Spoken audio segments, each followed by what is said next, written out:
kitchen to table, a bite of tradition, taste the flair, feel the passion. You're cool like an Italian. Welcome at the first episode of Cook Like an Italian. So this is the first episode and I wanna give you a very short presentation. The idea of this channel is very simple. It allows to people that are not Italian to cook like an Italian, like the channel name says. The dishes that we are going to prepare today, the dish is Amatriciana. Amatriciana is one of the four main dishes of the Roman cuisine, of the main pasta sauce or topping, if you want to call it, but that is sauce of the Roman cuisine. You have carbonara, gricia, cacio e pepe, and Amatriciana. So let's move to the ingredients that I will explain you now. The ingredients are very simple. In general, remember that Italian cuisine is simple. Few ingredients, good quality, good results. The ingredients are guanciale. Guanciale is the cheek of the pig. You can, I don't know if you will find it in your country. If you want the better thing that you can use instead of guanciale, it's not smoked bacon. Okay, not use smoked bacon. Smoked bacon. It's fine. It's a different part. It's the belly of the pig. The bacon instead of the cheek of the pig. The difference is in the taste. The guanciale is a little bit sweeter than the pancetta, the belly of the pig, and it's a little bit tender. Okay, then we have spaghetti. We do spaghetti, but you can do any type of pasta that you want. And then we have cheese. We will use Parmesan cheese, Parmigiano Reggiano. Normally the tradition wants pecorino romano, okay? So it's sheep cheese made with sheep milk. Why I'm using Parmigiano? Because I don't have the pecorino right now in the fridge. That's it. Okay, but you can use both. You can use Parmigiano, you can use pecorino. Sometimes they make 50-50, so 50% pecorino and 50% Parmigiano. And then we have tomato sauce. If you don't have tomato sauce at home, you can use like the tomatoes already cooked that you can find in cans and smash it with hands before throwing in the guanciale. Okay, so what I did already, I already put the water on, that is already boiling. Now let's salt the water.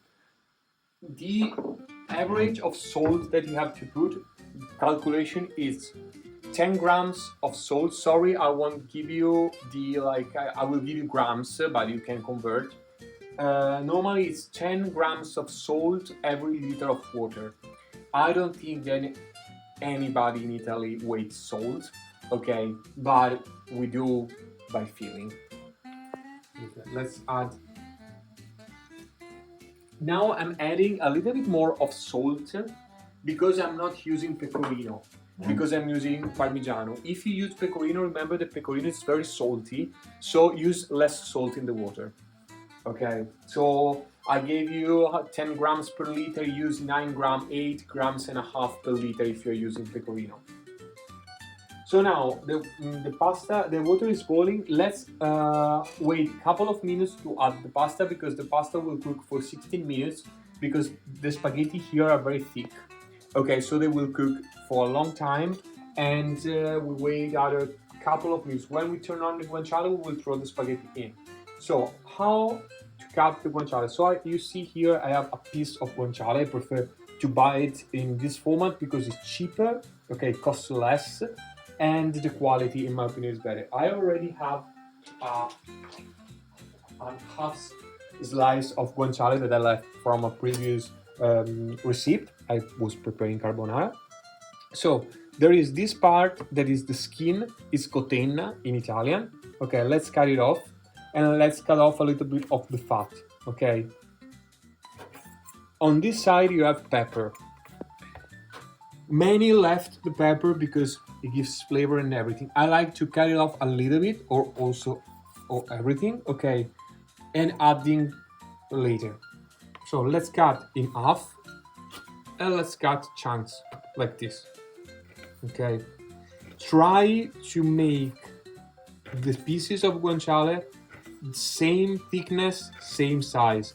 Otherwise, they will cook not the same way.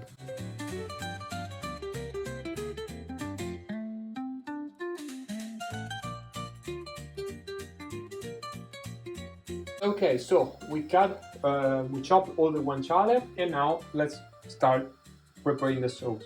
Now, let's take all the guanciale in the pan. Okay, the pan needs to be with the fire, with the heating switched off. I can touch it. Okay, because it needs to melt slowly. So, very low flame. If you have like induction system, I don't know because I never use it, but slow. Okay, and so let's start that it melts slowly.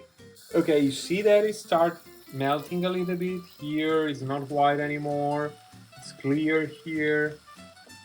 The meat is changed a little bit color. Okay, don't do anything. Let's move it sometimes. Okay, if you have a non-stick pan like this one, it will be okay. Leave it there at the moment.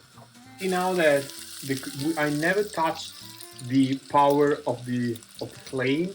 It's just melting alone. Let's cook it. It is fat. Okay. You don't need to add nothing at the moment. Obviously, you don't need to add any other fat like olive oil, butter, add any type of oil. You don't need to add anything. There is already so much fat from the guanciale. Okay. Okay, now you see that it has this beautiful brown color. It's time to add the sauce because it will stop a little bit the temperature, okay, and it will not overcook the guanciale. Otherwise, the guanciale, if it's overcooked, it tastes not good and it's very strong in the mouth. Okay, so you will hear a lot of noise now. And here we are. Move it immediately. Don't worry. It's just the water inside the tomato sauce that with the hot fat of the guanciale made this one going. Don't now. We have a little bit of the sauce. It's enough for a couple of people. Okay, it depends later if you want to have it more saucy, less saucy. It's up to you how much. For me, this one is more than good. Maybe let's add an extra, and later we explain why. Because now we have to wait that all the water, not all, but much of the water of the tomato sauce goes away. And so we have to put, always the flame needs to be very gentle, okay? It needs to be very, very gentle, okay? And we need to leave it like this. Let's add at this moment the pepper that will give taste to all the sauce. Okay. This is for lazy people. But my suggestion is always to use pepper and crush it at the moment, because if you crush it at the moment, it will give you the flavor. Okay. And obviously the spiciness typically of the pepper, okay, but if you use the one that are already smashed, that are already dust of pepper, you will have only the spiciness without the flavor of the pepper. That is very, very good. I love the flavor of the pepper. My suggestion now, since we don't need to cover it, otherwise the water won't goes away, I use one of these. Why? Because I don't want her to be killed, my beautiful girlfriend that is now making the video and make everything dirty. Okay, so now let's turn a little bit less of flame at the minimum possible, and now is the moment to put the pasta in the water. Okay, please don't break the spaghetti, please, just like this. Okay, let's take one of these, wait the first couple of minutes so the part of the spaghetti that are inside the water will be tender. Okay, and in the moment they are tender, they became flexible and we can bend it inside the pan. Okay, 1 minute has gone, and now we have to then all the spaghetti there. Okay, leave it there. Don't worry, don't add olive oil, they won't stick each other. It's fine like this. Just put the spaghetti, wait 60 minutes, and we'll see later.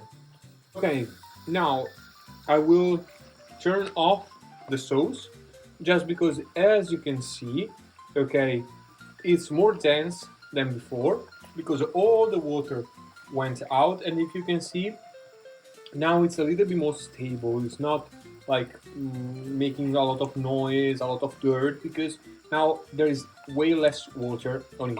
In this moment, in this type of sauce, don't add anything else. The sauce for the matriciana doesn't need garlic, doesn't need onion. It only needs guanciale, sauce, tomato sauce, and pepper. That's it. Okay. Salt I didn't add because the guanciale is salty too, so I don't need it. Okay, so 60 minutes has been gone. Now let's switch off the fire and let's put the pasta on the sauce. I use this technique first because it's faster, or better, I don't use other objects. Okay, and then because we will need a little bit of the flavor, thank you, of the water, the pasta water.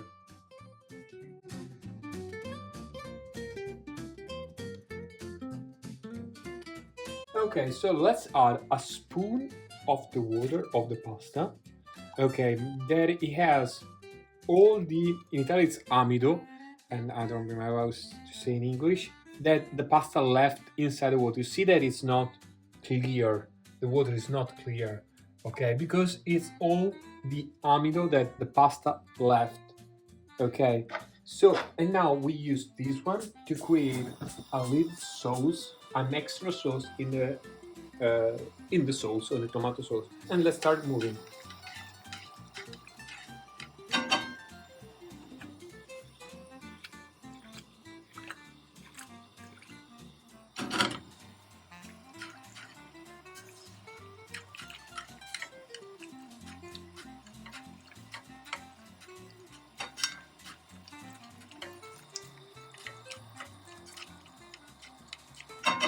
And with the flame going on, we take our cheese and we grain on it.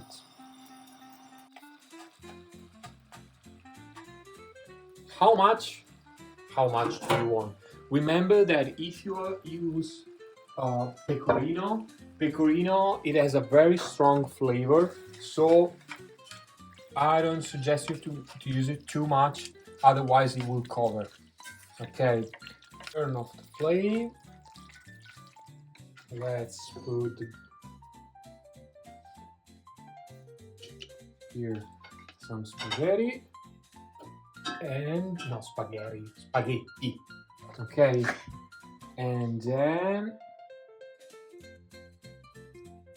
a few guanciale, and the last touch, and that's it. Amore, pronto?